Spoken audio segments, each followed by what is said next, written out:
Hello, everyone. Admitting people to the meeting. Welcome.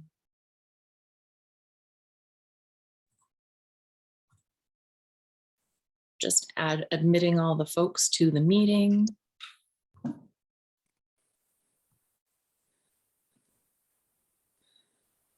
Didn't realize this would be a manual process, but that's okay.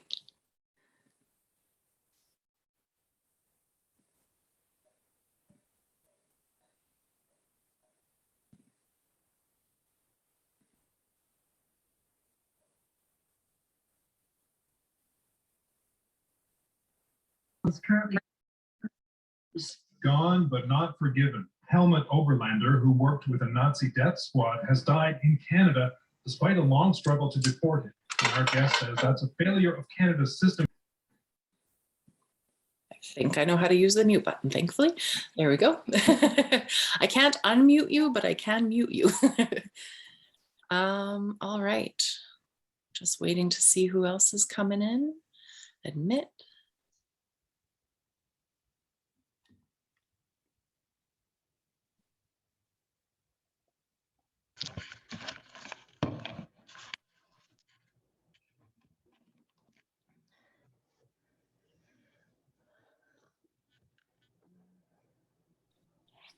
Just going to say we had 29 people registered. Wow, that's fabulous.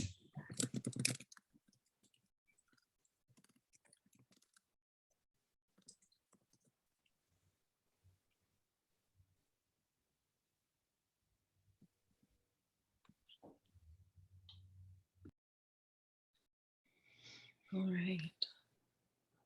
Well, I will say welcome to everybody who's here so far. As we wait, we've got about 15 people so far. My name is Suzanne Hermery, and I am with the Red Deer Arts Council, and we're super excited to have everyone here this evening for our first book club jamboree featuring, well, no, it's not it's our third edition of the book club jamboree, actually, if I think about it truthfully.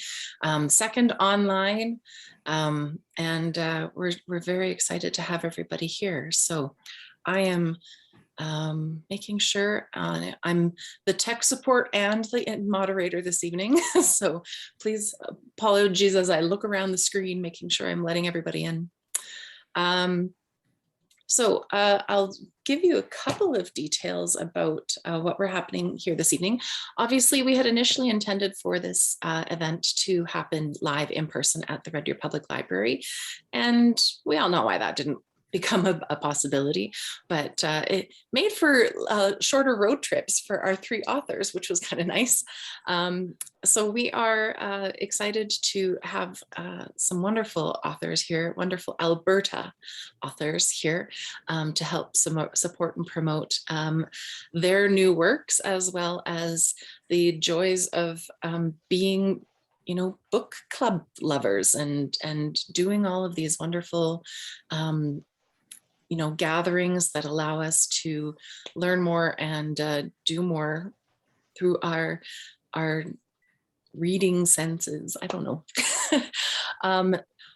If you can't tell, I'm stretching. I'm an actor. This is what I do. So, oh, we've got Linda. Excellent. All right. I'm going to open up my... Hi, do you have any volume? Acknowledgement. I don't have anything. Oh, I'm going to put Jeanette on to mute. And Tatiana's back. That's good. All right. Yeah. Yeah.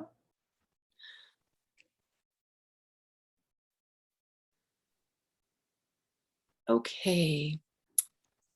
Excellent. All right. So again, my name is Suzanne Hermery. I am with the Red Deer Arts Council. I do want to make mention that we are recording this video for the purpose of sharing it on YouTube, on the Red Deer Arts Council's website, and on our YouTube page, and on the on the Red Deer Public Library YouTube page as well. I just want to ask Jeanette Roberts if she can please remain on mute while she continues her phone call. We're going to ask our participants to stay on mute, but you're more than welcome to keep your video on, because that makes it feel more like we are actually live and in person. So if you are comfortable doing so, please keep that on. Jen, I see a hand up. Go ahead. Yep. Hi there. The reason that Jeanette's having some difficulty with her audio. Can you make sure that you haven't muted her? I have her presently muted, but I will ask her to unmute, and let's see if she can unmute. Hello, Jeanette. She wasn't able to hear you. Jeanette, can you hear me? Can you hear me now? Okay, let's send Jeanette a message. I've got her on my telephone, so you can she can hear you through my speakerphone. Okay. Hi, Jeanette. Please exit the meeting and try to re-enter and choose computer audio. That should allow you to hear what we are saying through the magic of Zoom. Okay. I will let you in back again. Don't worry about that. Okay. Thank you, Jen, for your help with that. Thank you. All right. Okay. So we are here at September 23rd. We are in all sorts of places across the province. I am currently in Red Deer North. I know that my colleague Trish Klein, who works at the Red Deer Public Library, is in Red Deer South. And the land upon which we live and the land that we serve through all of the work that we do with the Red Deer Arts Council and Red Deer Public Library falls at the convergence of Treaty 6 and Treaty 7 territories.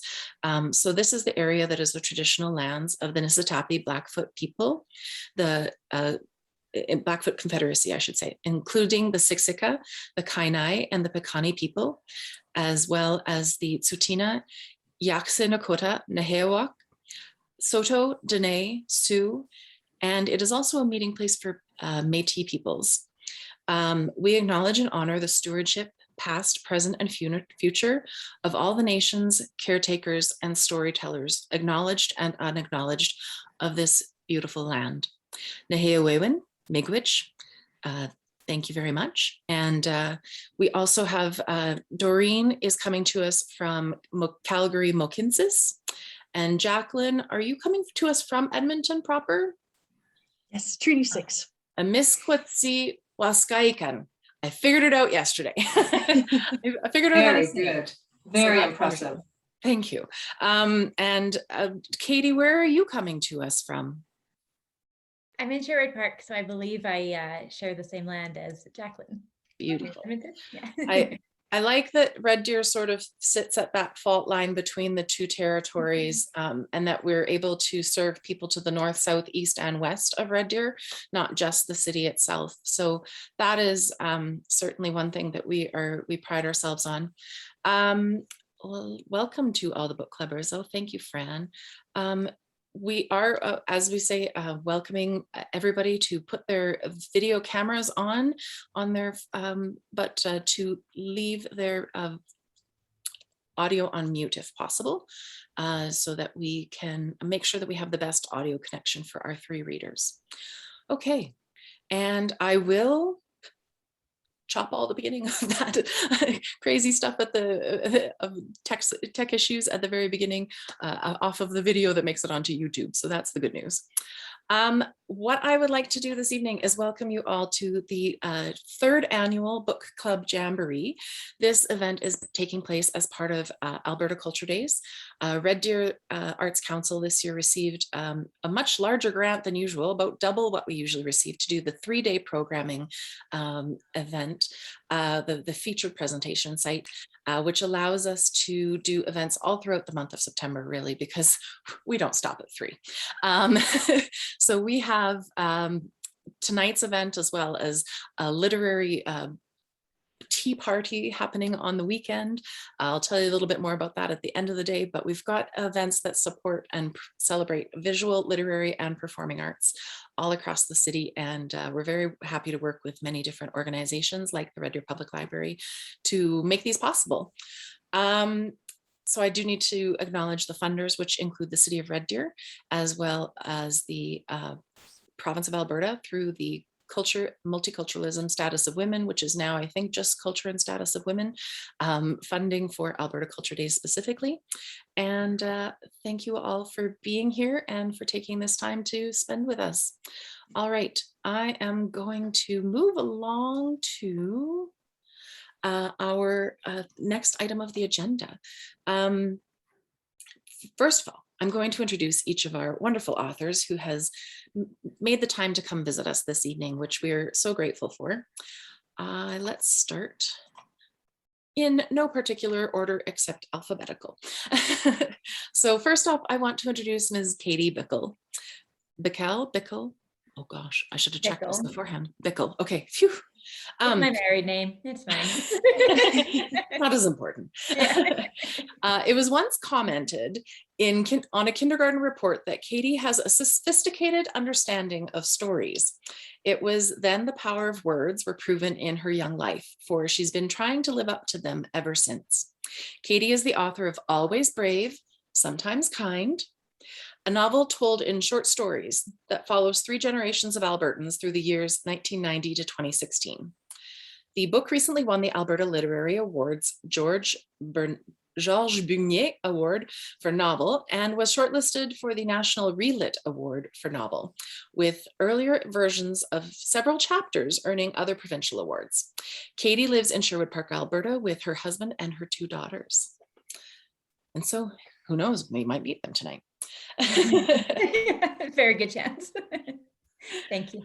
No, and they are absolutely welcome. We're very glad to have, supportive family. Our next author is Jaclyn Dawn.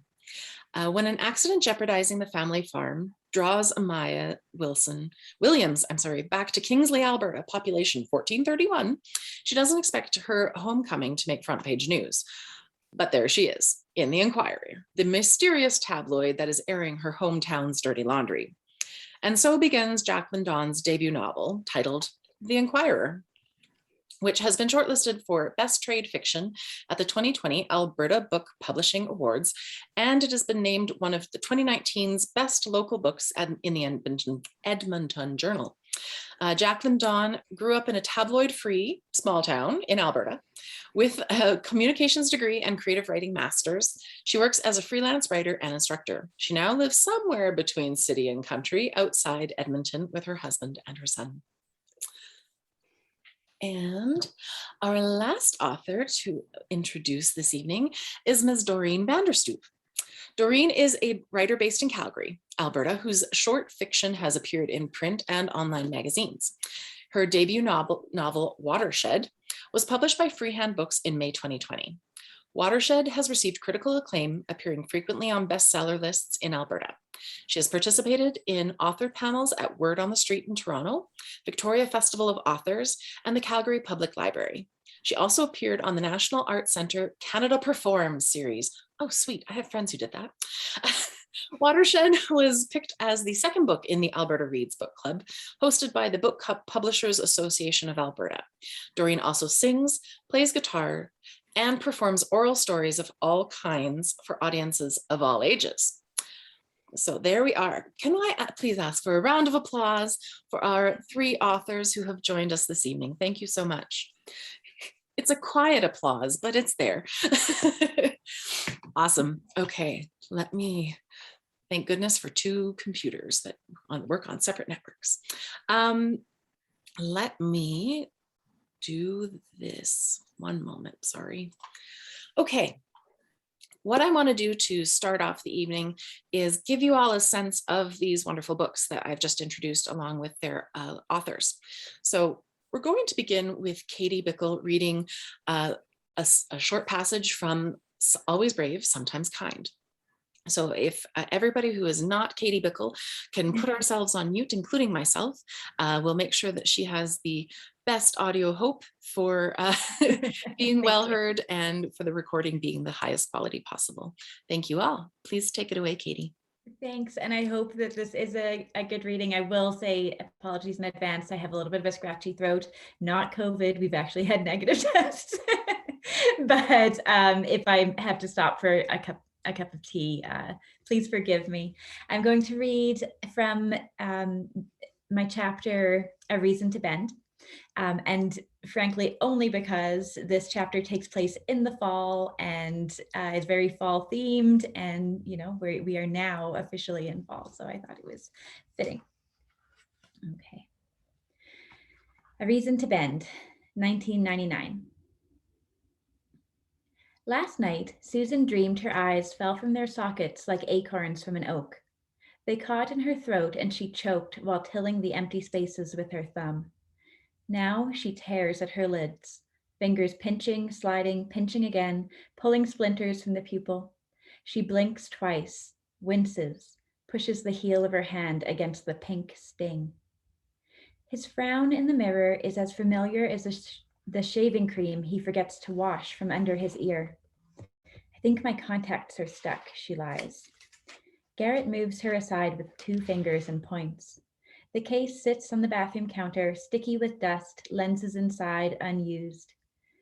Susan swallows, remembering the woody thickness of her dream. A gust of wind blows leaves from the tree outside the window until the aspen is naked. Morning noise drifts into the silence from the kitchen downstairs. Steel on wood. 11-year-old Iris eats cereal with raw milk, her spoon knocking a maple bowl, attention consumed by the science textbook the homeschooler devours. From a tabletop radio, East voices sing, "It's the end of the world." Susan worries about that radio, its signals and waves bouncing off the walls and all around the house, mutating all their genes. Maybe that's why Susan's always changing. If it were off, she would hear daisies shrink into dried fists, the universal winter only 2 months away. None of this will matter, she tells her husband, not after Y2K. Capitalism will crack apart like a rotten squash and the pump jack will stop, oil seeping back into the land like Earth's a great big sponge. The cosmic patterns tell her so, she tells him. If only he knew how close she was to figuring out those damn mysterious lines. You haven't been taking your meds. I feel fine. Susan. She knocks knuckles against her forehead so he can hear her better. No drugs, no drugs, you know what they do. He holds her wrists between his thumbs and index fingers. His jaw makes Susan think of the boulder that sits on top of the driveway, the rock that watches and waits and means home to her in its effort to guard those she loves. A gargoyle is locked inside that uncarved stone, powerless to ward away the company's evil men. Susan will be sent away, and soon. What she wonders is whether she'll come home to that stone. She starts to cry, and the granite in Garrett's face softens. He sighs, and she imagines his exhale blowing dandelion seedlings from her shoulder. None of this is his fault. She'd let go 1,000 wishes for him if she could. Remember that first summer when my hair got caught in the spruce? She offers him this, the moment they first met, 2 kids planting trees in Alberta's boreal. He lets go of her hands and she wraps her arms around his shoulders like a vine, runs fingers through the steely flecks of her husband's graying hair. Butterfly lashes land on his bare chest. Thank God you found me, she whispers. I don't know what to do. The knot in his throat slides against the back of her head. Tell me what to do. He plants her in the potting shed after breakfast. Susan is meant to count seeds, but lets coriander spheres slip through her fingers in the same quick way dollars disappear from their joint checking account. She lights a herbal cigarette, clove and red raspberry leaf. Iris rides in a nearby pasture, and Garrett walks the perimeter of the east grazing field, noticing things. He is good at noticing. Garrett can find a stranger's fresh footprint in the soil or spot of the smallest growth of invasive grasses, their seed tracked in between the thread grooves of the company's hired boots. Garrett can see all these things, but not the lines drawn right there in the land, right in front of his face. But it's not just him. Sometimes it's as if the cosmic patterns don't want to be read. Susan has deciphered parts of them, but not the whole thing. The lines are scribbled all over, like how the earth looks like a great stitched quilt from an airplane window. They'd draw a picture and tell her how to save this place, if only she would grow tall enough to read them all at once. It's a good thing, then, that roots will soon shoot from the tips of her toes and her head will tower to the sky. She would do that for them, for Garrett and for Iris, no matter how much time it cost her beneath the bark.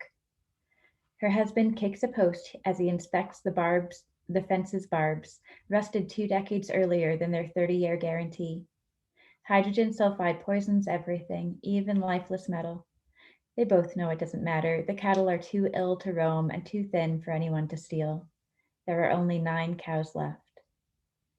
In the neighboring field, the company's pump jack lowers its head to drink, steel from the earth biting back into it like a wolf pup eating its mother. It keeps moving just to spite her, that vicious pump jack. It knows she sees the signs. She tried to climb it once, the wind drawing lines in the snow all around her. She had to get up high to read, but the beast kept in motion and shook her from its back. Sometimes it squeals and squeaks in the night, trying to keep seers like her far, far away. Her breath slows to the pump jack's rises and falls. She panics at the breathlessness it's caused, but Garrett breaks its control of her, walking between them, all stable and sensible and strong. He greets Iris, trotting towards him on her horse. The man helps the child down from the mare, and the pair face one another as the girl digs into the dirt with the toe of her boot. Iris turns in the direction of her mother, and Garrett looks away. But when Iris wipes her cheek with her sleeve, Garrett steps into the space between them, pulling Susan's daughter close to his chest. This, Susan whispers to the wind, answering his morning question. Please, Garrett, just keep doing this. That's it. Thank you. Do the mute applause. I like that. Yeah. That was wonderful. Thank you so much. So I wanted to ask you a little bit of a question as to, what, I mean, the story is varied, and as you say, multiple short stories that create a whole. So how were you inspired to write this narrative in that style, and what inspired the overall? Yes, like you said, each story is told or each chapter is a different short story told in a different perspective. So as in this chapter, Susan is obviously an unreliable narrator. She's dealing with some mental health things and seeing the world and her reality in a way that wouldn't necessarily mirror our realities. Like, oh Lord, I hope none of you guys are experiencing her reality. And that story in particular was inspired by a bad dream that I had, actually. Right at the start, Susan's trying to get like splinters out of her eyes. I had a bad dream about having splinters in my eyes and had woke up and my eyes were hurting, and I thought like, oh, I bet I slept in my contacts, and that's what it was all about.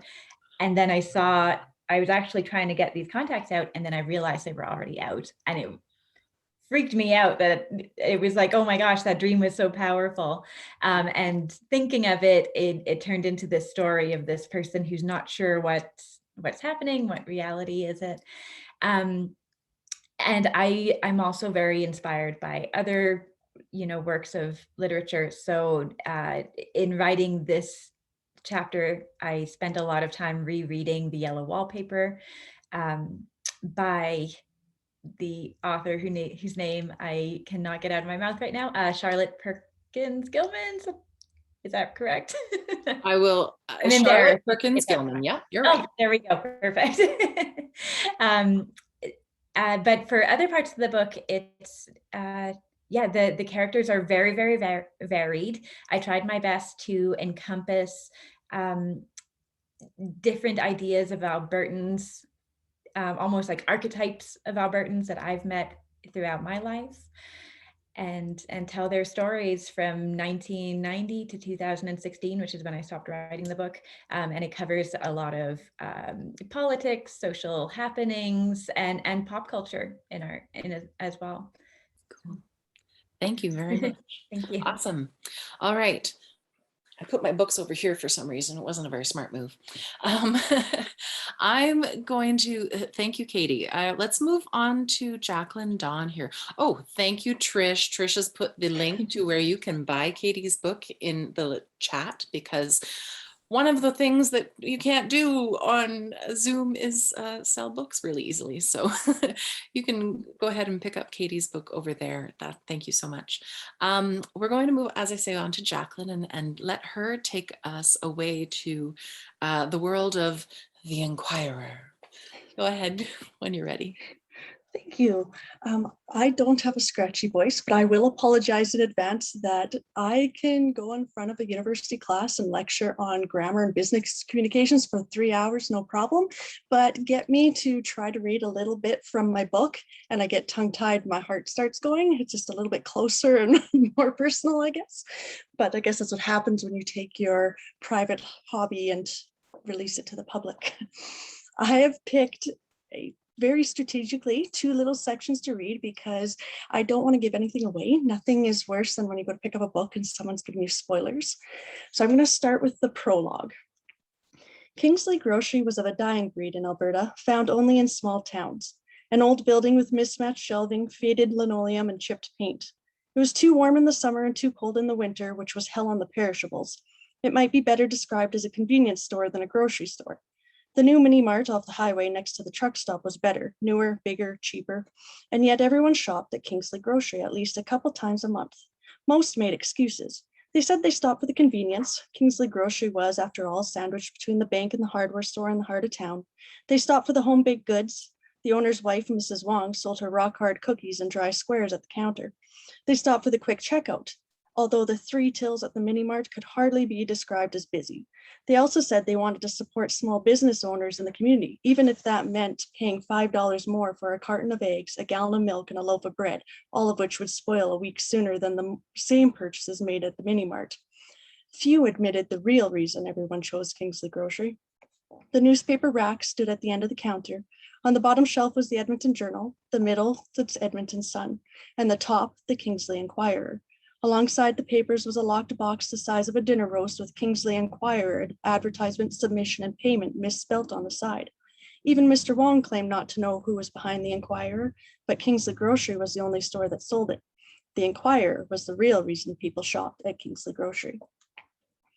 So I'm going to skip ahead to where we have the main character that we follow throughout the story. And she's just entering Kingsley Grocery, where she is going to pick up the Inquirer. And the book is actually punctuated. It's divided into 7 sections, and each one starts with the cover of this Hollywood-style tabloid that's wreaking havoc in this small town. A piece of paper reading "Watch Your Step" was taped to the front door of Kingsley Grocery. The store was surprisingly busy. I couldn't help wondering if someone was lurking in the cereal aisle, waiting for a chance to slip a note into the locked contributions box on the counter. The inside page of every issue clearly stated that stories and tips were welcomed through either the contributions box at Kingsley Grocery or the Inquirer at freemail.com. An Asian man, whom I presumed was Mr. Wong, worked the cash register. The Wongs had bought the store last year. Kingsley Grocery changed hands frequently. Mr. Wong nodded in my direction. I picked up a red plastic basket from the stack beside the door. Then I collected the eggs, chocolate chips, and bananas on Mom's list. "Hello," I said, when it was my turn at the till. Mr. Wong put the bananas on the scale. They were overripe, but I'd be paying full price. "You must be Mrs. Williams's daughter. Banana bread every other week, and," he motioned toward the newspaper stand. "Thanks for reminding me," I said, choosing 2 copies of the Inquirer from the stack and putting $4 in the contributions box. "Do you publish the paper?" I asked. I couldn't help myself. I wanted to see what he'd say. Did I imagine the ears of the woman beside me perking? No, I only put in the coupons to help business, see?" He flipped to the coupons and jabbed the paper a couple times with his finger. "Your mother says she buys the paper for the coupons." Spending $2 on a newspaper for 50 cents off a can of ketchup didn't add up, but saying so would have felt disloyal. Under Mr. Wong's watchful eye, I added a can of ketchup to my purchases. "And you can tell your father there'll be no more falls," Mr. Wong said, pointing through the glass at the shiny new handrail I had noticed on my way in. "See, some good came from the paper. No more falls." I cut across the street to give Danica her copy of the Inquirer, then I hopped into my Jeep, put the groceries on the passenger seat and started for the farm. My visit into Kingsley hadn't been so bad after all. I had already driven halfway down the block when I glanced over and the smallest headline in the bottom left-hand corner on the cover of the Inquirer caught my eye. I was going to propose, heartbroken, Mike Hayes tells all. What? I grabbed for the Inquirer from the passenger seat, causing my Jeep to swerve toward oncoming traffic, the only other moving vehicle on Main Street. The other driver laid on the horn of his black jacked up truck. Every second vehicle in rural Alberta was black and jacked up. I dropped the Inquirer and swerved back onto my side of the road. Driving 30 kilometers an hour gave the other driver plenty of time to express himself with obscene hand gestures as we passed. Since I'd nearly caused a car wreck in downtown Kingsley, I kept my eyes on the road the rest of the way to the farm. By the time I had parked next to Mom's empty space, I was in dire need of an antacid. I flipped quickly through the tabloid, but missed the article and had to start again. Then there it was, short and far from sweet. The article read, Mike Hayes' heartbreak, Maya's back, but not for him. What Mike Hayes thought was forever ended before it started when Maya Williams, live-in girlfriend of 4 years, ran off in the dark of night without telling anyone. Mike came home from work one day to find half his stuff gone, a mutual friend reveals to the Inquirer. Mike was devastated. He was going to propose. The breakup initiated a string of bad luck for Mike. Shortly after Maya's split, Mike was fired from his job at Trenton Auto Body. His dad suffered a stroke and his dog Rex was hit by a car. Despite hard times, rumor has it Mike can't bring himself to sell the engagement ring Maya never knew about. It was no secret in Kingsley that Maya's parents, Ray and Judith Williams, weren't Mike's biggest fans. But while Maya has been building a new life in the big city of Vancouver, Mike has been mending fences with his former in-laws by mending fences on the Williams farm. Locals are hopeful Maya's moral support will encourage her dad to a speedy recovery after his catastrophic fall at Kingsley Grocery, but some can't help but wonder how long they will be graced with her presence. Is Maya too good for her roots? Or is there more to this tale than meets the eye? The girl next door and the hometown stud, they were an odd match from the start, says a teacher from their former high school. I never believed the perfect front myself. I immediately dialed Nathan on my cell phone, voicemail. We need to talk, I said before hanging up. I needed to calm down. What did the article say exactly? I was home because of Dad's surgery, true. I'd run away from Kingsley, true, though seeing it in print was uncomfortable. I hadn't taken half of Mike's stuff, but Mike had likely said I did. The Inquirer suggested I thought myself too good for the town, but that wasn't true, was it? It also suggested there may have been more to my leaving. Wasn't that what I wished my mom and Danica would see? I reminded myself that having these things printed in plain sight was better than having them whispered behind my back, yet my skin itched with the need to take action.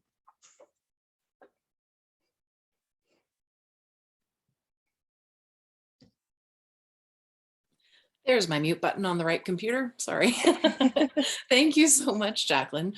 I certainly enjoyed Amaya's entrance into the community of Kingsley. Home, but not quite home anymore. I kind of know that feeling, I guess, is what the point is. So I just want to mention Katie stepped away, but we will have her back shortly anyway. So she's got some time. And if something is not working out, we'll keep moving along. But let's talk about the Inquirer, because you say that there was no no tabloid in your hometown roots. So what inspired this story? Well, I am from a small town and I've played sports in small towns. I love small towns, but anybody who has been to one or been part of a small community, there is a certain stigma to them where everybody knows everybody's business. And so I had a little bit of fun with that. And I used to, every time I was standing in line at a grocery store, I'd see the tabloids and I'd wonder, well, what does Jennifer Aniston's mom or neighbor think of these headlines? Or what then which switched to, well, how would I feel if my outfit was on a tabloid as best or worst dressed? And how would I feel if it was my business there? And so that sparked the idea for the Inquirer that, well, what if there was a tabloid out there revealing everybody's gossip? So that's where the idea came from. Nice. So you have not been the subject of a major tabloid, is what you're telling us. Not that I'm aware of. Thank goodness. Although my own discomfort with that he said, she said dynamic, which doesn't just exist in smaller communities, but in groups of people in larger communities as well. This was my way of exploring that. So as I wrote it, it was cathartic, and I explored it from different angles and learned a lot about human nature and different types of personalities. And so what do I do with that discomfort? I put a book out there so that I am now the subject. So it's been interesting. I'm sure. Awesome. Well, thank you very much for sharing those 2 little sneak peeks. I love it. Excellent. Let's move along to Ms. Doreen Vanderstoop, who will read from her new novel, Watershed. Please take it away, Doreen. Oh, you are still on mute. Thank you. Somebody was going to do that at some point. Had to be me. Anyway, thank you so much for bringing us together for this lovely event. It's just wonderful to be here with all of you. So the narrative in Watershed, it alternates back and forth between Wilhelmina, also known as Willa Van Bruggen, and her son, Daniel Brooks. And so it goes back and forth between the two, but the other character that is actually quite important in the story is Willa's father, so Daniel's grandfather. And so I usually don't do a reading with him in it. And I thought, well, maybe it's time he got a little billing as well. So I'm going to read a section about Opa, because Opa is Dutch. They are of Dutch heritage. And so that is what they call him. His mother, Willa, had washed her father's hair the night before, but Opa liked to be bathed every morning to clear what he called his own sickly smell from his nostrils.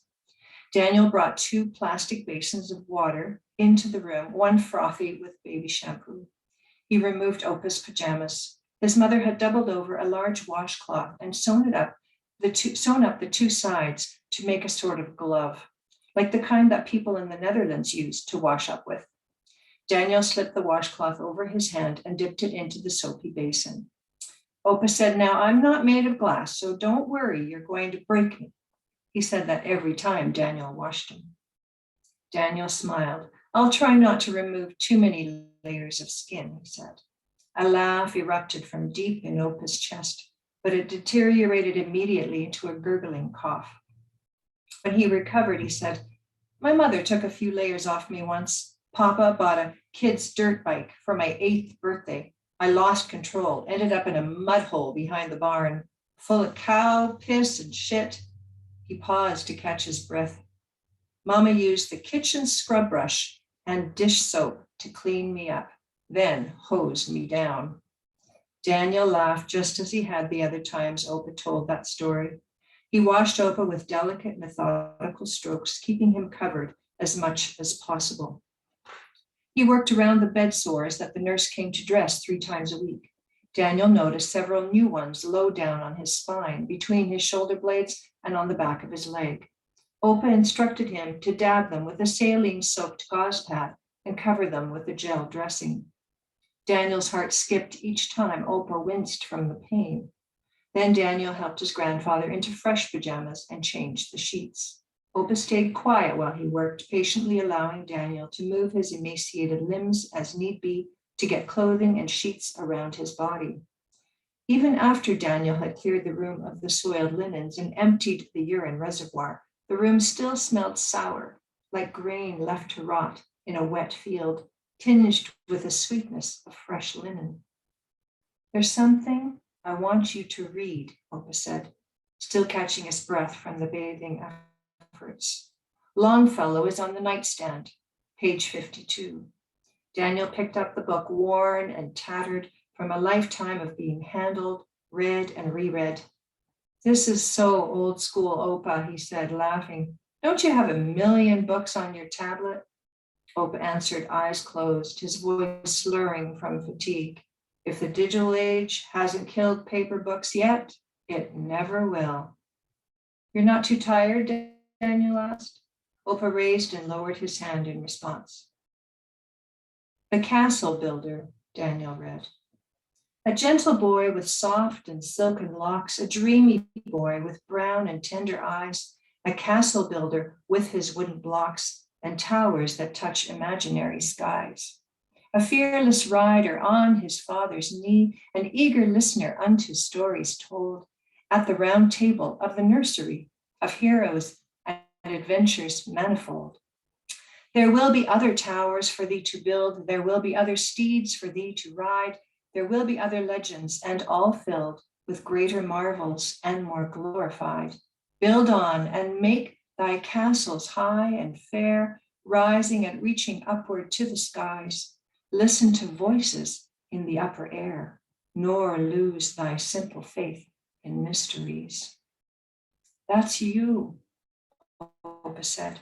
He opened his rheumy eyes, regarded Daniel intently.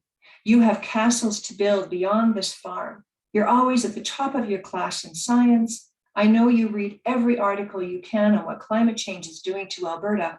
Opa pointed to the window and then at the floor. You can make a bigger difference out there than you can here. Our family legacy is important, but if you can contribute to the greater good, you should do it. Daniel picked up the oatmeal bowl and planted a gentle kiss on Opa's forehead.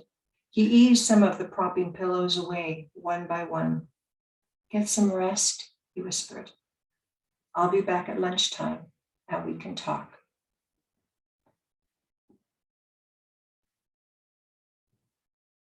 Thank you. Wonderful. Thank you, Doreen. Thank you. Ah, another thoughtful one. I like it. I like it. Thank you. So I again, on a similar, as you've got a couple of narrators, Katie's got a couple of narrators, what sort of set this tale in motion for you, and how did you come to make this one your first book? Well, it's the seed of the story, I guess, goes back to when I was a child. I did not grow up on a farm, but somehow I always had this sympathy, this empathy for what farmers went through. And I remember listening to weather reports in the spring, even though I lived, again, Northeast Calgary, listening and hoping there'd be enough moisture, to grow the crops and to raise the animals. And somehow that always stayed with me for some reason. That must have been a farm visit when I was very young that got into my blood. But then as climate change sort of became more a regular part of the news cycle, I started to think about how much more difficult the job of a farmer would be with the effects of climate change. Some of that we have seen a little bit of even this year. And so I thought, that is my sympathies again rose to the surface, and I thought that would be a really interesting story to tell, to make it a sort of futuristic, near future dystopian story. And so that began my exploration of Willa. She was the first character that came to me, and then I knew it was just 10 years ago, and I knew nothing about writing. Certainly not enough to write a book.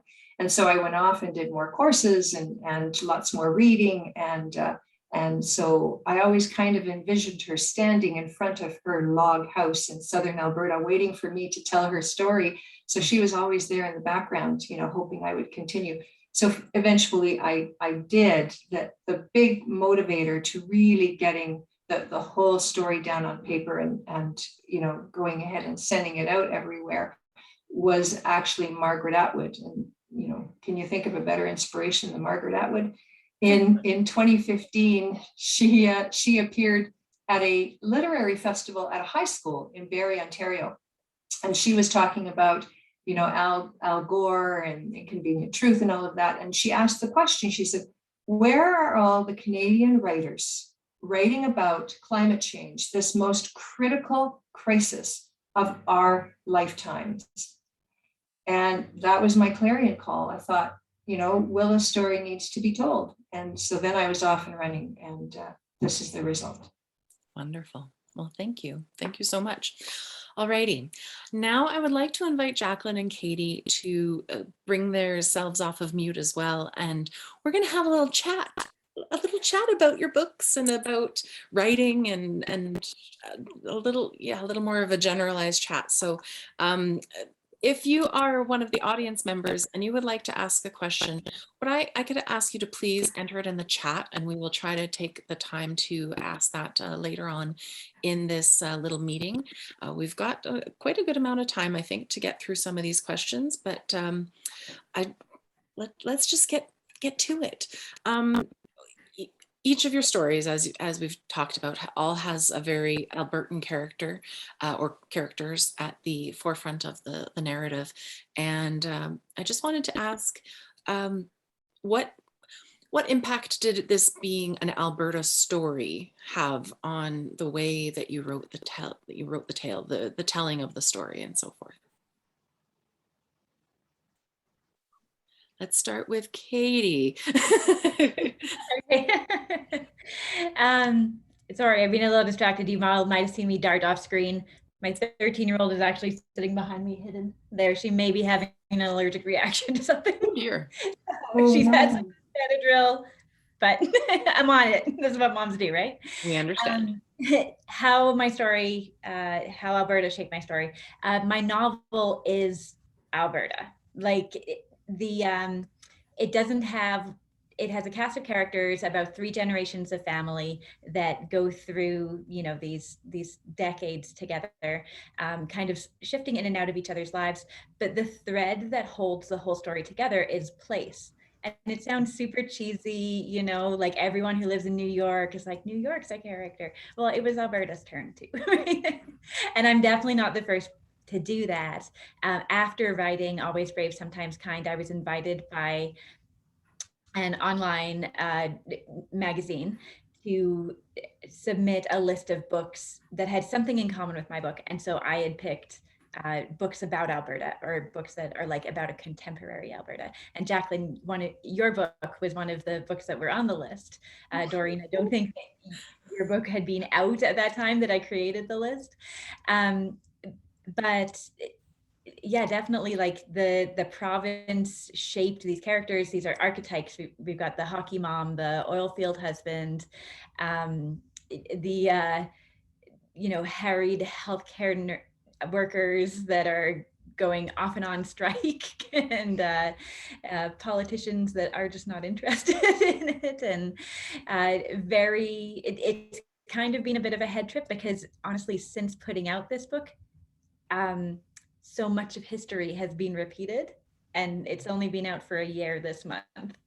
And it's been kind of strange seeing that, the parallels between what was happening 30 years ago even, and what's continuing to happen today.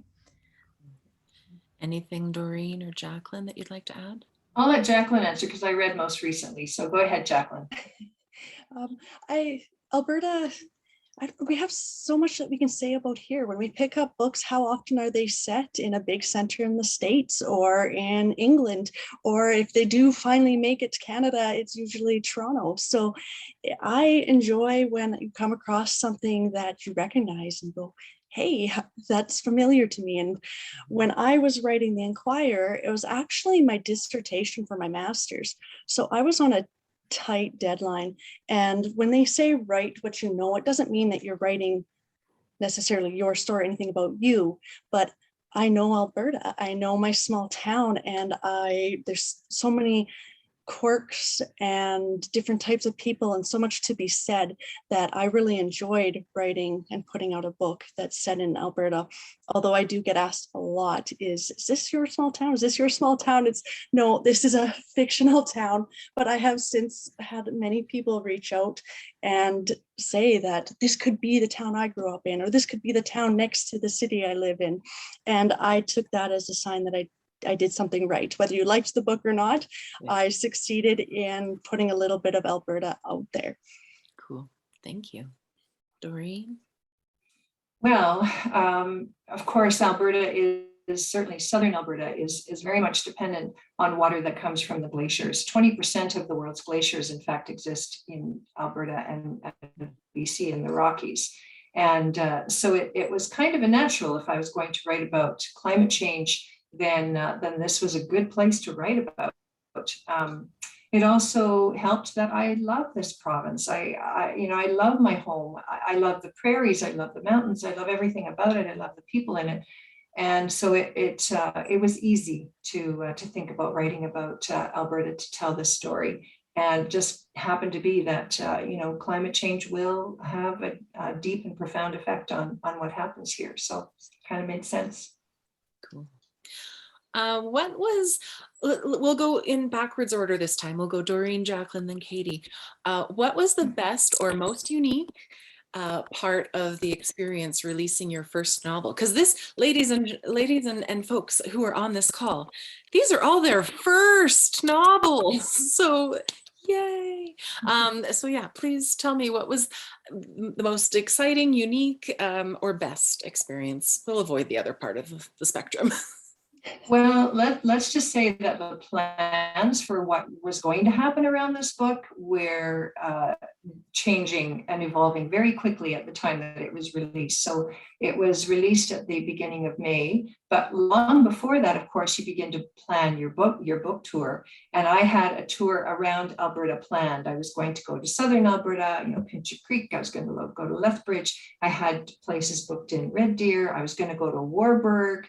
And which actually Jaclyn has a connection to Warburg. And so I was going to travel all over. And then all of a sudden it was all gone. It was just canceled, not happening, sorry, but you're going to have to change direction. And so it was a complete, about face. And we had to, Freehand Books, who is my amazing publisher, and I had to devise another way to launch. And we were in the infancy of our Zoom. You're obviously an old hat at it now, Suzanne, but this was all very new to everybody. And so we thought, can we do this on Zoom? And very naively, I said to my husband, well, you can learn this, can't you? Like, sure, you're a good techie. You can just get us on Zoom and it'll be fine.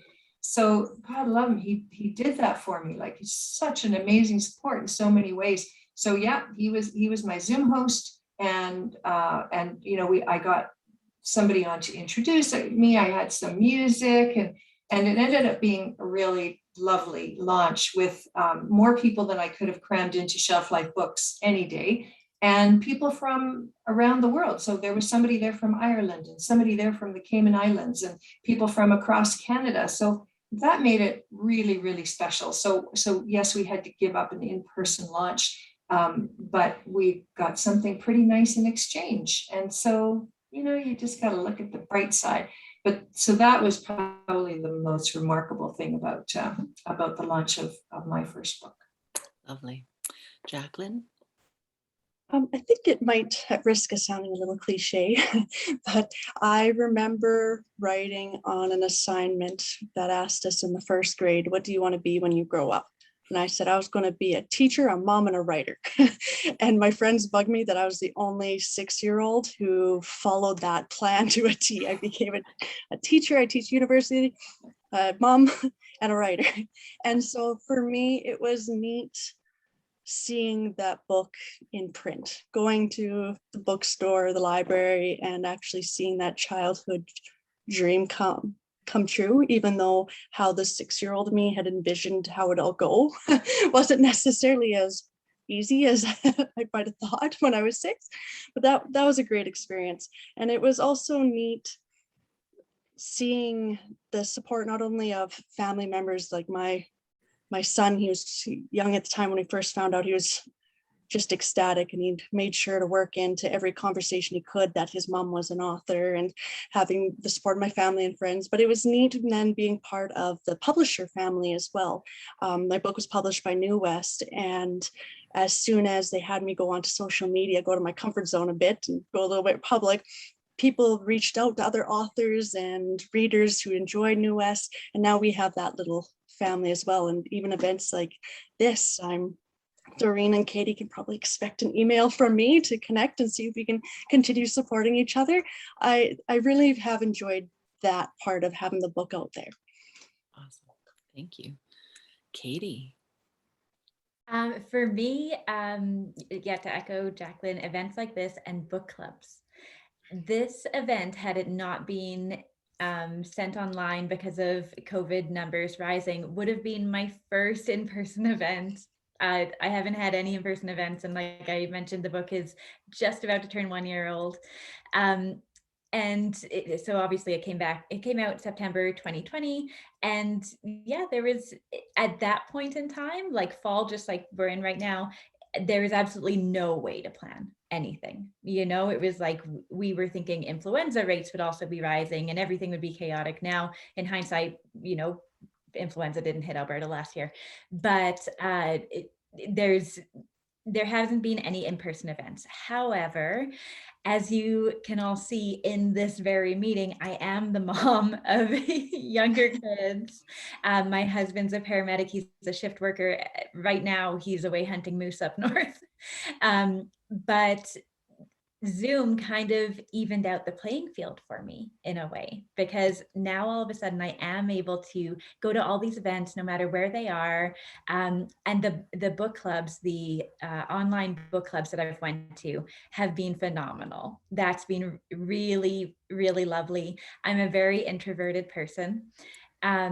The thought, and I will say, like, the thought of a book launch and a big party actually kind of scares me to death.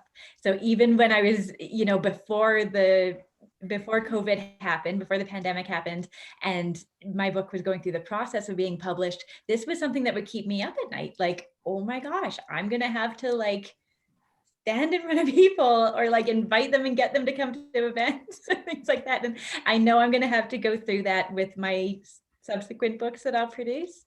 But for now, this was actually a nice way to kind of dip my toes in the water and meet people in smaller groups, having those. I'd so much rather dive right into those deep conversations and those big questions in book clubs of like 8 people, that can happen anywhere in the world. And one of the book clubs I went to, there was actually a participant from each province. It was like a Canada-wide thing. And it was still just a small group, but just really geographically large. And that was just fantastic. So yeah, I think actually I got a little lucky that, this sounds, awful to say, but the pandemic happening at the same time in my book was a little bit of good timing for myself. Not that I'm endorsing the pandemic. I do not endorse the pandemic. We understand. Well, the good news is that, when you see these lovely faces on the Zoom screen at your next in-person event, you'll have like already developed a relationship. And so it won't feel as scary when you're live and in person. That's the nice part. And thank you for the perfect transition that I was almost ready to manufacture. So I like that. Well done. Thank you. The next question is about the book clubs factors. So what do you feel that book clubs can gain from reading your imagined stories and fiction overall as a genre, both past, present, and future, that are set in their own home province? What do you think that they can gain from that feature? Take it first, or? Yeah, go ahead. Well, when this book was still in creation and I had, like the first readers taking a look at it, I was actually advised, this reader actually said, if you move this to like Toronto or a nameless place or somewhere in America, you could have a much wider reach. Like it would be, you might have better luck getting into a bigger publishing house and things like that. And at that moment, I knew, and I continue to feel this way, that was like, but no, like it's about my home. Like the goal is to represent my home. And this is my adopted home. I was actually born in England and I came over in 1990. And that's why I started writing in that year. Alberta, for its many, many flaws, is a wonderful place. And it's the only place I know. It is my home. And this was a love letter to this complicated, complex place. And I think that it's really important that people see their their place, their home, their people represented that way. I know as a little girl, I used to obsessively read Anne of Green Gables. And if Lucy Maud Montgomery can put, you know, the most famous orphan in the world in Avonlea, like, where's Avonlea? You know, why not Alberta? Absolutely. It just takes someone to do it, right? It just takes a writer to do it. Yeah. And, you know, my fellow writers here, Doreen and Jaclyn, have done the same thing. And It's true. Katie, I'm wondering if you are a member of a book club. if I am? Are you in a book club yourself? I'm not. No, I was briefly in a book club in college, but that was quite a while ago. Okay. Yeah, it's a great question about book clubs, because I've actually told my book club that they have really helped me improve as a writer over the years, because it's amazing how, you know, the feedback you get, all the different kinds of books that you read, different genres. We've been going for over 20 years now. And so I'd highly recommend it because you really get a good sense of what readers want, what they're looking for, and the kind of impressions they get. So often I heard members of my book club say, oh, you know, that ending, it just tied it up in a nice, neat bow, and I just don't like it when that happens. You know, I'm a thinking reader. I can figure it out. It doesn't have to all be pretty at the end. You know, it can be like real life. And so little things like that, I think, have really influenced my writing over the years to hopefully make me a better writer. So I'd highly recommend everybody join a book club. Excellent. Hey, we're going to talk about that later. Great. With book clubs, how choosing a book that's set locally or with a local author, how it can benefit your club is that it generates some interesting conversation. I was part of a book club years ago that had brought in an author a couple times, local author, and it sparked new, fresh conversation, and we learned things from different perspectives. You looked at things differently, and it was actually a lot of fun. It was fun not only talking to the author about their process, but then just talking about where we live. When I wrote The Inquirer, it was for my master's program that was in England. And so it was like a safe space. So every time I had to submit a section for them to read, they were more interested in the Canadian tropes that were interspersed throughout, because one of my themes is I start with quite a few stereotypes and then slowly unravel those stereotypes. Well, they aren't necessarily familiar with them. And even just silly things like, what is a toque? And poutine, that sounds good. I want to try poutine. So we had a lot of conversations like that. But then when I moved obviously to here, because as Katie had said, I graduated there, I did very well. And my profs all said, unless you set it in a bigger center, and being a new writer, you're going to have a hard time publishing unless you go local.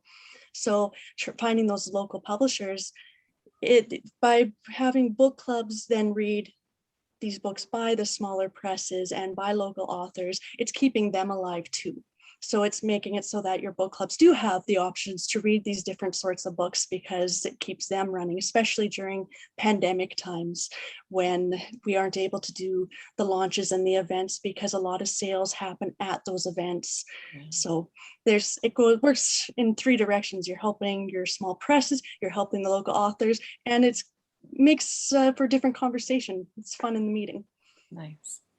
How do you feel when you hear feedback from your readers and get their reactions to your work? Depends on the feedback. Well, generally, I mean, go for the gamut. Go for it. Honestly. No, I'm kidding, of course. Any feedback, when you publish something, you have to put on, I call it author armor. And usually in person or in events like this, it's more of a conversation and it's easier. Things that people just type and hit send are harder because you can't necessarily respond or explain and you don't get the conversation. But it is interesting because everybody has different tastes and different looks. And like with The Inquirer, I like to use humor a lot to give other messages. So when people read it, it's interesting to see what they pull out and how strong those other messages come out or not. And usually it's people who can relate to the traumas that the main characters had that reach out. And I find that very interesting. I actually, like you mentioned, like comments that are like posted, you know, and you can interact with them. I don't read any reviews or comments that are posted online. I'm a coward that way. My publisher has actually sent me everything that I've read. So if she sees something that she's like, oh, Katie should know about this, she'll email it to me. And then I'm like, oh, that is nice. But otherwise I don't go looking for the pain, you know?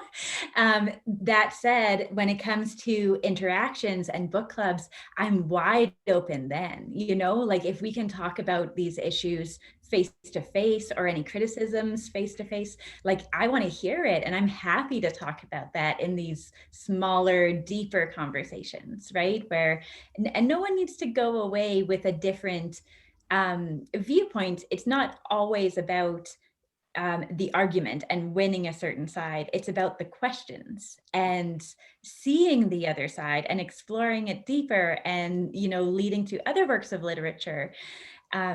So when it comes to, yeah, hearing some feedback in book clubs, I'm all for it there. Like, yeah, let's talk about this. Let's laugh and get engaged and get passionate. And I will say the only bad review that I read online was sent to me by my auntie in England, who said, "Dear Katie, I'm so happy for you. I didn't like your book, but well done." I was like, thanks, Auntie Carol. Well, I didn't see that one coming. Auntie Carol is entitled to her wrong opinion. exactly. Absolutely. Yeah. That's what I love about book clubs too, is you know, to circle back to book clubs, which is what this is all about. It is a great place to just have a really good, as Katie said, a really good deep discussion, right? A deep dive into the issues that you normally don't get, you know, when you're doing your launch or when you're even, you know, going to an online word on the street kind of event. You'll have a little bit of back and forth, but to be there, and I've done a couple, I've been lucky enough to do a couple of book clubs outside. They've been very safe. And it's been just wonderful. Like everybody has such strong feelings about what they're reading, and they're all used to being together and talking with each other, and they all know each other so well. So there's such a rich exchange of ideas and viewpoints. And I remember at the last one that I was at, somebody had, you know, a really positive view of the future. And she said, well, I just, you know, I'm really sorry, but I just don't think that that's going to happen, you know, by 2058. And I said, that's okay. That's okay. You're entitled to your optimism. There's no problem there. So it's kind of funny, but what Katie said is absolutely right. Like there's no need to set up an argument about that. It's just an exchange of ideas. And that's what I really love about those groups, because I can say, you know, yeah, that's really, I can see what you're saying. I can understand your point of view, and it's just cool to have that exchange. I have to take it to my realm, which is the theater world a little bit. Early in 2020, I directed a play called Willow Quartet by Canadian playwright Joan Burrows.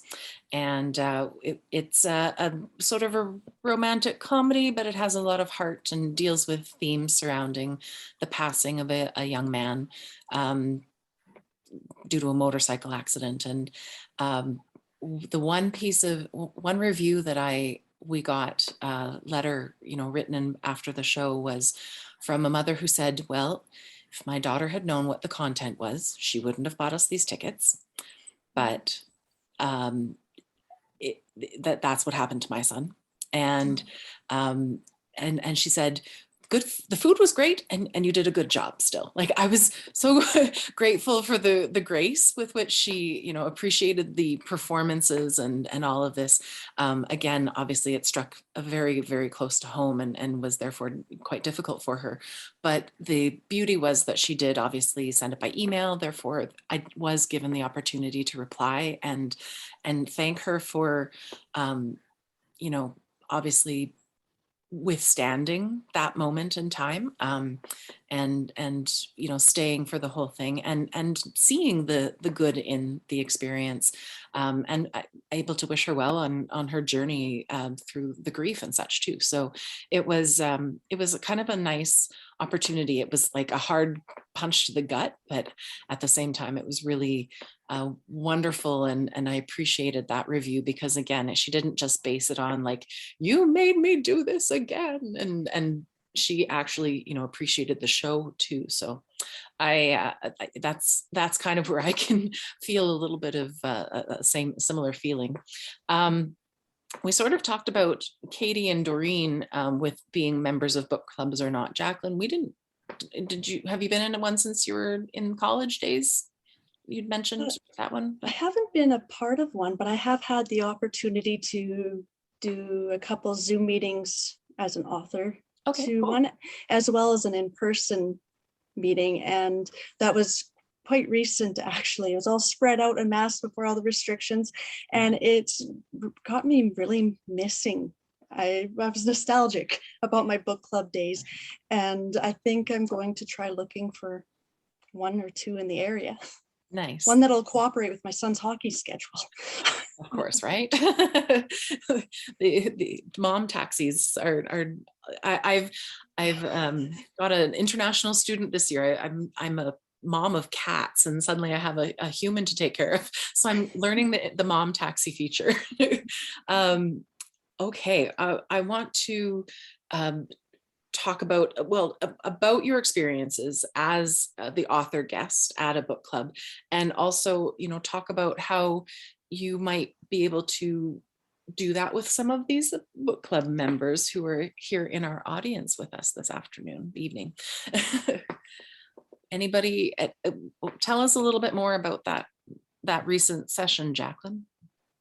Sure. That was actually a rescheduled event.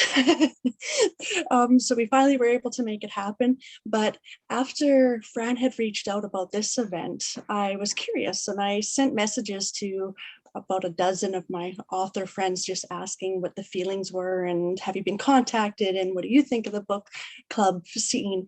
And everyone was really receptive to it. And they said, whether you reach out through the publishers, you can get a hold of authors, or else social media or websites, things like that. The different feedback coming back was generally positive, that they loved the conversation, a lot of what we had said here. I think everybody has that 1 in 10 or so experiences that wasn't so great, but does make for great stories, and we're authors that love stories, so those are good to collect as well. Okay. Awesome. Well, I've been to a couple of online book clubs at this point, and a couple of in-person ones, and I love doing both. Like I think there's really no difference for me. It's just you see people in slightly different form, but the great discussion happens in both venues, both mediums. So I would love to do more of meeting with book clubs, especially online, because it's so time efficient, right? I've really enjoyed them. In fact, it was one very useful experience I had with one, because there's some Dutch phrases in my book. And I'm of Dutch heritage myself. We came to Canada when I was 6 years old. So I still, speak it fairly well. Writing is a little bit of a different thing. So I needed a lot of help from my parents who are still living and who were able to give me some help. But there was a Dutch lady at one of the book clubs, and she said, "You spelled one of the words wrong." So, which was really helpful. And so in fact, when we went into a second printing, I said to Freehand, I said, well, there's one word you have to fix for me, and that's one of the Dutch words. So it's amazing the feedback you get, and it can be really helpful. In fact, this just makes me think of the other incident that happened, and this had to do with the word God in my book. And there's a few incidents of it, and they said, well, you chose to use the lowercase, God, and just wondered why you did that. And I went, I did. Because, in certain instances, I would have used the uppercase. So I actually went back And that was a place that the editor had made some changes, and I hadn't looked at it well enough to decide about that myself. And so I was able to review all of those words again and talk to my publisher about it. And they said, yeah, no problem. We can make those changes. That makes a lot of sense. And so again, in the second edition, I was able to change that as well. So readers are endless fonts of knowledge and useful information. So that's what I would say. Awesome. I've had a lot of fun with the book clubs on my website, on my readers section. I actually have some book club freebies, so like including a menu with food that's mentioned in the book and things like that, and discussion questions. And so when I've arrived at book clubs, I never know whether these things have been looked at or whether I just threw them up and no one's really taken a look. But I did have a book club who had made the menu, and it was like, oh, and I wasn't there. I didn't get to taste it, unfortunately. I've only been to online book clubs. But it was so neat that I was like, ooh, did they work out? I wasn't entirely sure when I wrote that recipe if it would happen or not, but apparently they all work out. So. Cool. I love that idea, Katie. I'm going to do that because there are some Dutch dishes that come up in my book. And I'm going to put those recipes on my website and suggest people make that. That's a wonderful idea. That's brilliant. I have so a menu, like recipes from the book, a playlist. So my book has a lot of music in it that's like throughout the 3 decades. So there's another, like you make like a Spotify playlist to be playing in the background of the party. Nice. And then book club questions help folks out as well, right? Especially the person who's chose to host often is then put in that position where like facilitating the conversation is I'm sure Suzanne can attest that you have to give it some thought, right? Yes, I have to admit, I would like to credit Ms. Fran Kimmel and Trish Klein for their assistance in writing some lovely questions. It's so helpful when people reach out to when they explain what it is they're looking for. Every book club's different. You've got the ones that are more studious and they want the book club questions that, we all have them on hand ready if you want them, all the way down to the ones that it's an excuse to get out on a Monday without kids and have some wine. So you like, okay, be prepared for more relaxed. It's helpful because then we can cater what we bring in our conversation and everything to what you want. It's fun. Perfect. Speaking of that, Jaclyn, I have had the experience of showing up to a book club where no one's read the book. Oh, So that's where you have to be careful. You have to be careful. You have to be so careful then not to do any spoilers, right? No, it's just like you get a lot of funny questions, right? Like because they'll have a hard time, like in this, it only happened once that I think there was maybe 1 or 2 people who had read the book and the vast majority owned the book. So I was like, thank you for your purchase. But they hadn't read it. And so they were really struggling on what questions to ask me. And so the questions were falling back onto like small talk, like, so how long have you lived in Sherwood Park? Were they awkward and tried to pass it off like students that got caught in having not read the book, or were they just honest? Maybe you're just honest. They're like, oh yeah, we didn't read it. Trying to pretend that they've read it. It's not the longest book on the shelf, I swear. When the Sasquatch showed up. Give them just joke questions. Oh goodness. I have a question here from Jen Curry, who's up in my top right corner. Hi, Jen. Thank you so much. She has asked, do you belong to a writing group for support and ideas, or do you create alone? And if anybody else wants to put a comment or a question in the chat, please go ahead and let me know. I was a member of a writing group, a small writing group a few years ago. And then we all got, life gets busy and we all went into different directions. But it was very useful as a launch pad. I think once you've written a book, then having a few of those trusted readers that you can share it with is really lovely. So yeah, I don't have a writing group anymore, but boy, the readers who were willing to read earlier versions of it, I'm forever grateful for what they did. Likewise, I have a few people that I trust because it's hard for me to let it go and let it out there because I have a tendency to write and then put it on the shelf and start writing something new. So it's nice having those few people to push, because I found when I was in the writing program, I had actually just joined the master program because I needed a degree to continue teaching at the college that was rolling into a university. And I thought creative writing master sounded more fun than doing another communications degree. So that kind of made my secret little hobby public, but having that group look at things and a deadline was really good for me.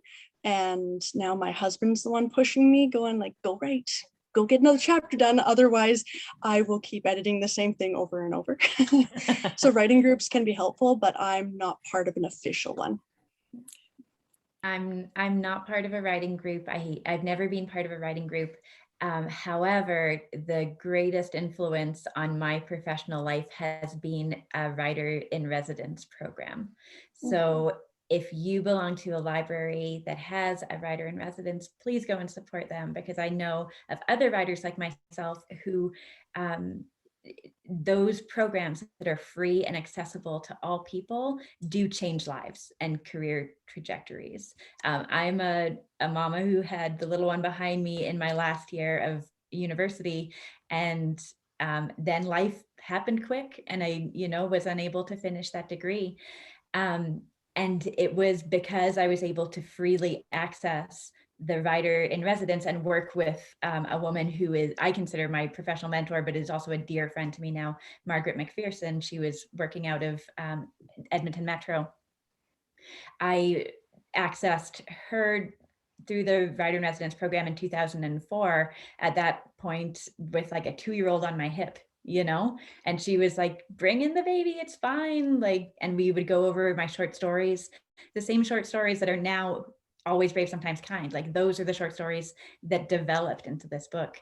So I don't have a writer's program, but I can't say enough about the writer in residence program. If you have one, if you know of one, if you know anyone who is an up and coming writer or a new writer, encourage them to reach out to those programs, because just our participation is what keeps it going, right? Is what keeps the grant dollars going into those things. For sure.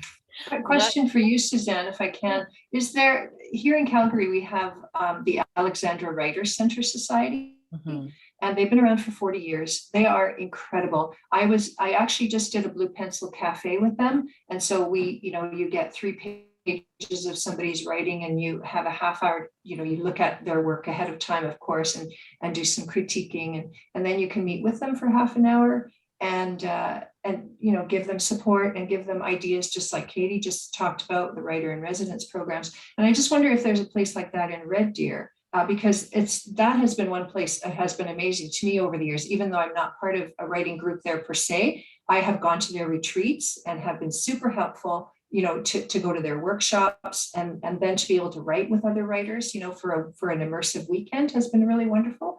So I wondered if there is a place like that there. Not that I'm personally aware of. We do have the Literary Arts Committee of the Red Deer Arts Council, which is sort of one of the co-presenters of this evening. A couple of the ladies on the screen, Susan Glazier and Fran Kimmel, are both members of that committee with me. And then of course we have our friends over at the library. It was turning over, ready to turn over to Trish to talk about some of the programs that they might have that could do that. But what I should probably do is look into both college programs. Thanks, Jen. Yeah, that's a very smart one. But also, talking to the Alexandra Writer Society. We follow them on Twitter. I'm sure you do. Yeah, because of course they have online workshops and everything too. Yeah, that anybody can join in on. And I just can't say enough about that center. They have done just an amazing job. Yeah, awesome. Well, I do want to make sure that we get some time for Trish to talk about the book club options that they exist here at the Red Deer Public Library.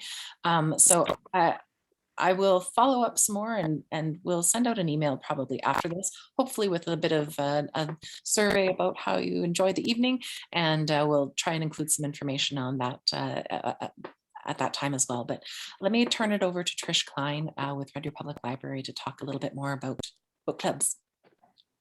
Hello, everybody. I hope everybody's been enjoying the evening. I certainly have been. It's been so great to hear the three authors talk about their books. And of course, I have some of them sitting at home halfway through. So this has been great. So for the rest of you that are in Red Deer, I'd just like to talk a little bit about the book clubs that we do offer here at the library.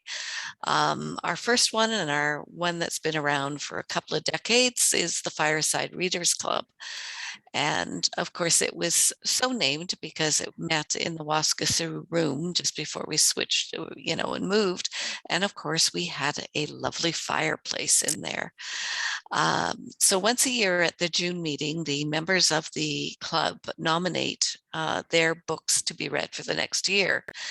And then they cast the cast votes for the titles that they're going to read. And for this year, September 15th, they did Born a Crime. October 20th, coming up, they're doing Golden Sun. And November 17th, they have Tilly and the Crazy Eights, and that will be a virtual author visit. So you can see that we get some authors in and around too. So I don't see why we can't get some of our Alberta authors for there. One of the other book clubs we have is, and one that I'm a member of, is the Any Book Club.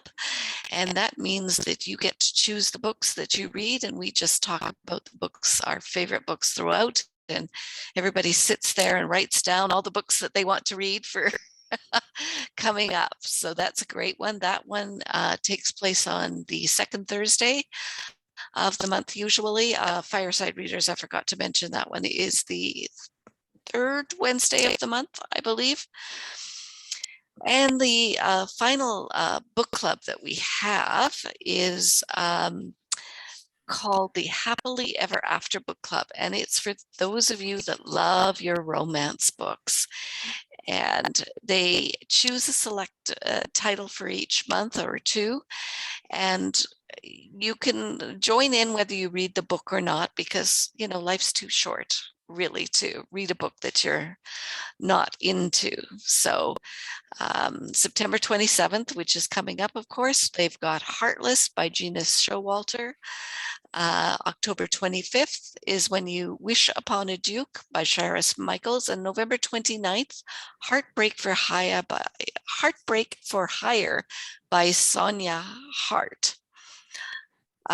So if anybody is looking for more information on those book clubs, certainly feel free to email me at pklein@rdpl.org. Of course, currently we are doing all of our book clubs virtually because of the pandemic. We never got back to any in-person ones as yet. And just a couple of other services that I'd like to mention. And some other programs. We have Read Outside Your Comfort Zone, which shows up now on our main Facebook page and on our website. And it's a reading challenge that we started about 3 years ago. And the challenge, well, I can't tell you the challenge coming up in October because that's secret until October 1st. But the challenge for September was Fresh Starts. And anybody that read a book on Fresh Starts could be entered into a draw for a gift card. And I also do want to mention that we have a podcast called Part of the Story, which is hosted by a few of our staff members, Claire Brown, Shannon Larendell, and totally, my mind has gone. Sarah, I've totally forgotten. Isn't that absolutely terrible? It's the three S's: Sage, Sarah, and Shannon. As well as Claire, and Book Buzz, which is a wonderful program on Instagram, and which Alyssa and Claire go back and forth on hosting duties. And we have a lot of our staff, and we all talk about upcoming books and some of our favorite genres as well. Yes, so I will add, I'm just seeing a question there about adding some information for some of those. And I'm so glad that everybody was able to come tonight, and I'm going to pass it back to Suzanne. All righty. Well, thank you all. We are 2 minutes away from being on time. I'm never on time. Yay! But I do want to send a huge thank you off to all three ladies. I will, as I mentioned, if you are in Red Deer, Saturday, 1 p.m. and 2:30 p.m. specific times are the starting times for our Dickensian Great Expectations Tea Party, which features some music from the Jazz at the Lake trio, including Cheryl Fisher, Eric Allison, and Morgan McKee, all of whom are quite acclaimed jazz artists, as well as a scene performed by the Evening Star Entertainment Players, aka some of my friends, from the chapter 44 of Great Expectations. So it's just a little bit of that with some tea and scones, featuring Devonshire cream and jam. So if you want to make it up, you are certainly welcome to come visit. It is free to attend. It's another Alberta Culture Days event. And next year, we actually have already picked our theme. Next year, our author will be Ms. Lucy Maud Montgomery. So that's kind of fortuitous. We talked about her, absolutely. What else can I say here? We do also have in Red Deer the Brave New Words open mic, open stage for writers. That is something that the Arts Council has been hosting.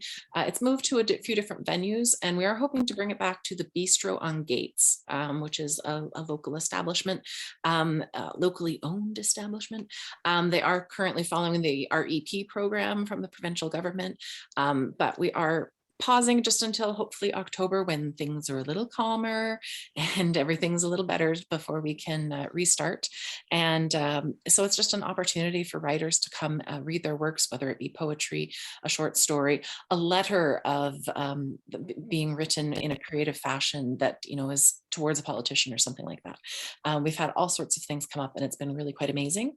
And yeah, the Red Deer Culture Days, it sort of finishes up during the month of September. So we are nearing the end here, but this video session will go onto the Red Deer Arts Council Facebook page, or sorry, not Facebook, YouTube page. Probably get shared on Facebook nonetheless, and as well as the Red Deer Public Library website. So my website is reddeerartscouncil.ca, and we have the whole literary arts section. And as I mentioned earlier on the chat, it's rdpl.org for Red Deer Public Library. But okay. Oh, and we've even got an email for Katie. Thank you so much.